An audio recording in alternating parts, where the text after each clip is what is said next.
Bismillahirrahmanirrahim. Assalamualaikum warahmatullahi wabarakatuh. Pada kesempatan kali ini, kami dari kelompok 6 akan menyampaikan materi mengenai pelanggaran etika bisnis. Etika bisnis. Etika bisnis dapat diartikan sebagai pengetahuan tentang tata cara ideal, pengaturan dan pengelolaan bisnis yang memperhatikan norma dan moralitas yang berlaku secara universal dan secara ekonomi atau sosial. Dan penerapan norma dan moralitas ini menunjang maksud dan tujuan kegiatan bisnis. Pelanggaran etika bisnis. Pelanggaran etika bisnis adalah penyimpangan standar-standar nilai atau moral yang menjadi pedoman atau acuan sebuah perusahaan, manajer dan segenap karyawannya dalam pengambilan keputusan dan mengoperasikan bisnis yang etik. Masalah etika dalam bisnis dapat diklasifikasi ke dalam 5 kategori, yaitu 1. Suap. Tindakan berupa menawarkan member menerima atau meminta sesuatu yang berharga dengan tujuan mempengaruhi tindakan seorang pejabat dalam melaksanakan kewajiban publik. 2. Paksaan. Tekanan, batasan, dorongan dengan paksaan atau dengan menggunakan jabatan atau ancaman. 3. Penipuan. Tindakan memperdaya, menyesatkan yang sengaja dengan mengucapkan atau melakukan kebohongan. 4. Pencurian. Tindakan mengambil sesuatu yang bukan hak kita atau mengambil properti milik orang lain tanpa persetujuan pemiliknya. 5. Diskriminasi tidak jelas.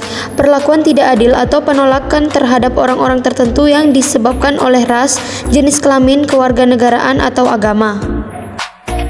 Contoh pelanggaran etika bisnis. 1. Pelanggaran etika bisnis terhadap hukum. Contohnya, sebuah perusahaan X karena kondisi perusahaan yang bangkrut akhirnya memutuskan untuk melakukan PHK kepada karyawannya. Namun dalam melakukan PHK itu, perusahaan sama sekali tidak memberikan pesangon sebagaimana yang diatur dalam Undang-Undang Nomor 13 Tahun 2003 tentang Ketenagakerjaan. Dalam kasus ini, perusahaan X dapat dikatakan melanggar prinsip kepatuhan terhadap hukum. 2. Pelanggaran etika bisnis terhadap transparansi. Contohnya, sebuah yayasan X menyelenggarakan pendidikan setingkat SMA. Pada tahun ajaran baru, sekolah mengenakan biaya sebesar 500.000 kepada setiap siswa baru.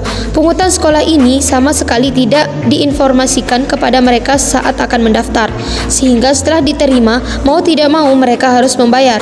Di samping itu, tidak ada informasi maupun penjelasan resmi tentang penggunaan uang itu kepada wali murid. Setelah didesak oleh banyak pihak, yayasan baru memberikan informasi bahwa uang itu dipergunakan untuk membeli seragam guru. Cara menangani etika bisnis. 1. Jujur. Dalam hal berbisnis pun, etika yang satu ini diletakkan pada urutan yang pertama.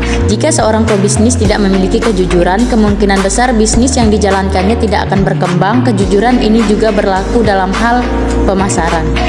2. Otonomi. Seorang pengusaha juga harus memiliki jiwa otonomi, yaitu kebebasan dalam menentukan apa yang diinginkannya, sehingga keputusan yang diambil tidak bisa dipengaruhi oleh orang lain. Yang ketiga, empati.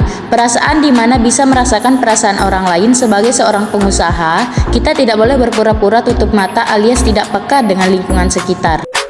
Usaha tentunya kita ingin sesuatu yang menguntungkan, entah seberapa besar atau seberapa banyak keuntungan yang dapat sangatlah relatif dan tergantung dari tujuan dari diri kita masing-masing, serta harus memperhatikan unsur-unsur yang lain.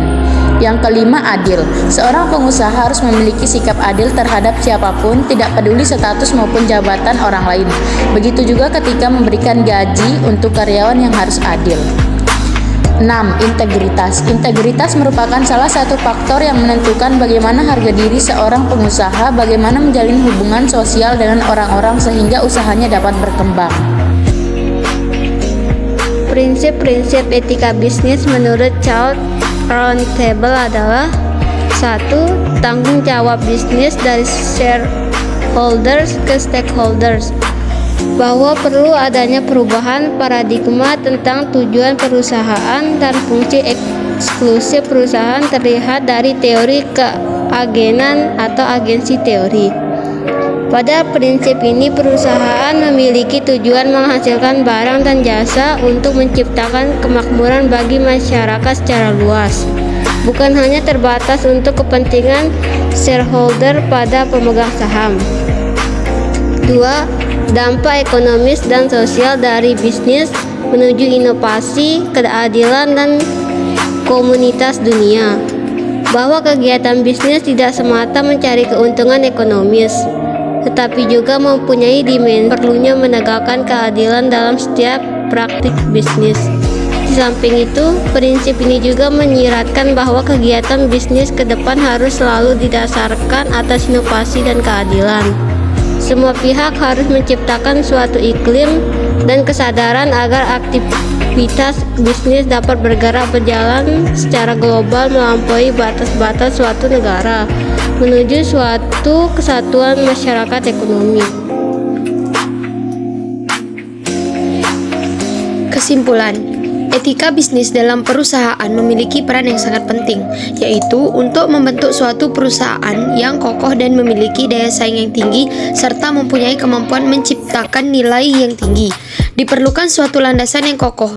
Biasanya dimulai dari perencanaan strategi, organisasi yang baik, sistem prosedur yang transparan didukung oleh budaya perusahaan yang andai, serta etika perusahaan yang dilaksanakan secara konsisten dan konsekuen.